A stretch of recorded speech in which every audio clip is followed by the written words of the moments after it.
जय श्री कृष्णा।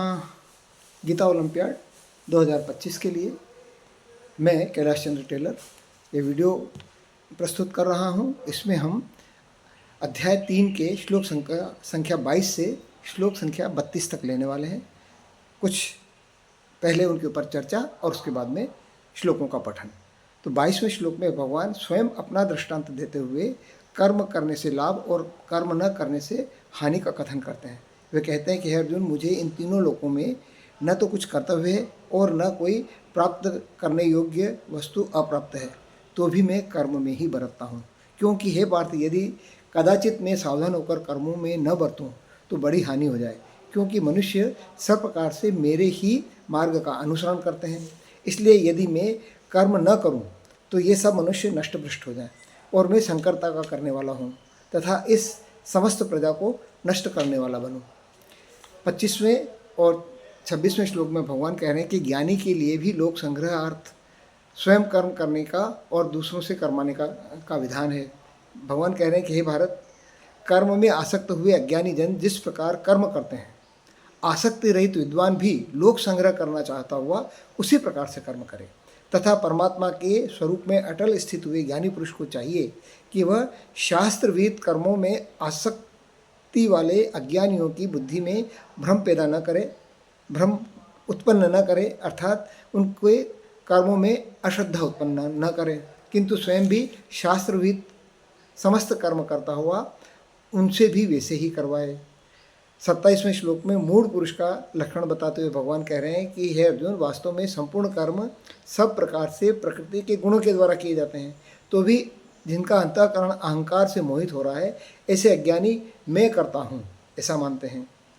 28वें श्लोक में भगवान कह रहे हैं कि परंतु हे महाबाहो, गुण विभाग और कर्म विभाग के तत्व को जानने वाला ज्ञान योगी संपूर्ण गुण ही गुणों में बरत रहे हैं, ऐसा समझकर उनमें आसक्त नहीं होता। फिर भगवान 29वें श्लोक में बता रहे हैं कि ज्ञानी के लिए साधारण मनुष्यों को कर्म से विस्तृत नहीं करना है, उसका निषेध करते हुए भगवान कह रहे हैं कि प्रकृति के गुणों में से अत्यंत मोहित हुए मनुष्य गुणों और कर्मों में आसक्त रहते हैं। उन पूर्णतया न समझने वाले मंद बुद्धि अज्ञानियों को पूर्णतया जानने वाले ज्ञानी विचलित न करें।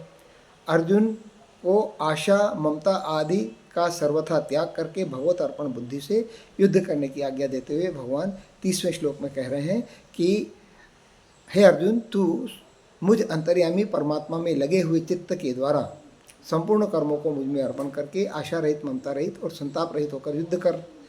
उसके बाद में 31 और 32वें श्लोक में अन्वय और व्यतिरेक रीति से भगवान उनके सिद्धांत को न बरतने वालों का और बरतने वालों का वर्णन करते हैं। तो 31वें श्लोक में भगवान कह रहे हैं अन्वय रीति से, हे अर्जुन, जो मनुष्य दोष दृष्टि से रहित और श्रद्धा से युक्त होकर मेरे मत का सदा अनुसरण करते हैं, वे भी संपूर्ण कर्मों से छूट जाते हैं।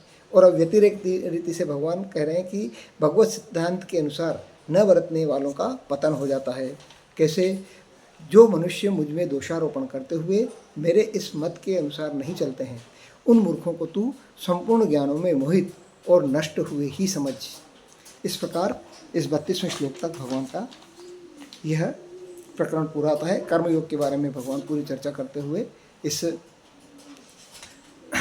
22वें श्लोक तक अपनी बात बता रहे हैं।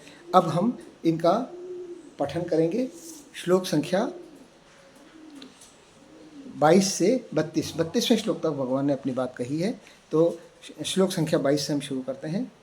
न मे पार्थास्ति कर्तव्यं त्रिषु लोकेषु किंचन नानवाप्तमवाप्तव्यं वर्त एव च कर्मणि यदि ह्यन्न वर्तेयं जातु कर्मण्यतन्द्रितः मम वर्त्मानुवर्तन्ते मनुष्याः पार्थ सर्वशः उत्सीदेयुर्मे लोका न कुर्यां कर्म चेदहं शङ्करस्य च कर्ता स्याम् उपहन्यामि मा प्रजाः सक्ताः कर्मण्य विद्वांसो यथा कुर्वन्ति भारत कुर्याद् विद्वांस तथा आसक्तश्चिकीर्षुर्लोकसंग्रहं न बुद्धिभेदै जनयेत् अज्ञानां कर्मसंगिनां जोषयेत् सर्वकर्माणि विद्वान् युक्तः समाचरन् प्रकृते क्रियमाणानि गुणैः कर्माणि सर्वशः अहंकार विमूढ़ात्मा कर्ताहमिति मन्यते।